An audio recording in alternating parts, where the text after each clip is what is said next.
I grew up wondering if I would be able to stand in front of someone and promise her the rest of my life. And here we are. And then right here, if you don't mind. What I love so much about Maybe I Do is that it feels like such a fresh take on like a nostalgic, age-old question, which is, you know, should we get married? Should we not? Should we break up? Should we stay together? And I feel like that's something that, you know, we never really figure out, and it's different for everybody. And this is definitely like, this movie is a meditation on those questions. As I was 19, 20 years old, I began to write this. And I wrote it as a stage play. And it ran on Broadway. And it was Doris Roberts and Jack Weston and Lou Jacoby and Rosemary Murphy. And it was a very pale shadow of what life experience would make it. I think once I determined, after having been married to my wife for 38 years, it's the conversation. And I think when I was a kid, I thought it might be something else. But when the first person you want to tell somebody, this happened to me today, that's the person you love. And the conversation between Patty and I has always been wonderful. And I think that what I learned, and I think I put it in this movie blatantly, is that it's the person you sit up with in bed and talk to. That's the sustaining relationship. To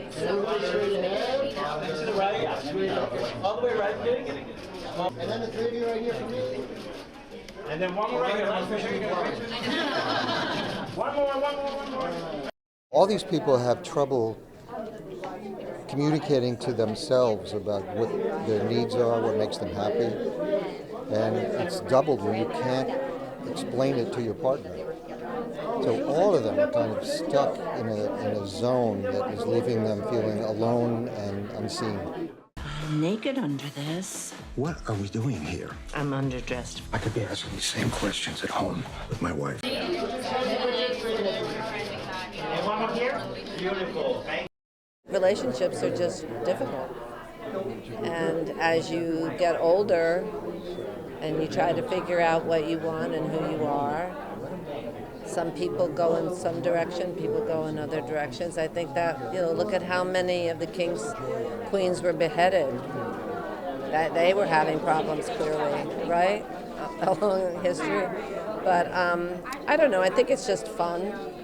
And I love the character that I played. I had so much fun with her, and she's so disruptive and does things that I would never have the balls to do, and that's part of what's fun about acting, right, is that you get to experiment with all kinds of characters. And also I just love Richard. We go way back. So I knew once he was cast that I would be safe and that I would have a good time, and so I thought, why not?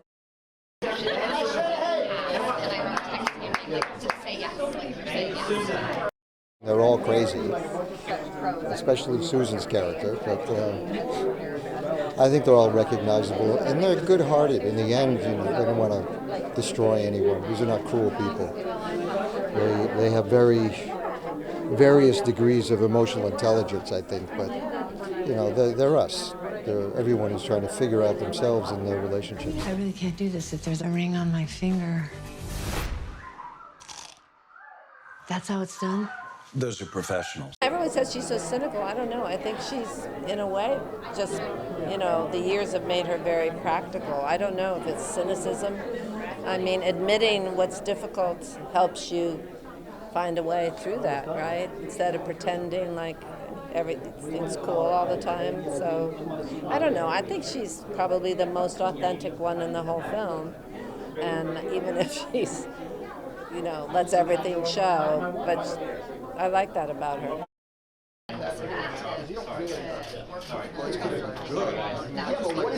Sleeps with their kid. Doesn't that entitle us to a dinner? My parents want to have you guys over. Absolutely not. Why don't you want to meet these people? What could we possibly have in common? There's no cynicism here at all. The interesting part is that the kids, Emma and Luke, you wonder why this great-looking guy does not want to marry Emma Roberts. And what you realize is we are from our parents. Sometimes we are victims of our parents. Sometimes our parents give us something lovely. But if our parents' relationship doesn't work, that trickles down. And the whole arc of Luke's character is this wonderful guy who has everything is cracked. And you don't get it until the movie, the trajectory of his character tells you there's nothing wrong with Emma. There's something terribly wrong with him. And it's not his fault. We are who we come from. It is so nice to finally meet you. Well, thank you. Yeah. Dad? He's outside? Sorry, I'm a little late. Hey. You can't kill me now. I've got company. Guess what? I'm the company.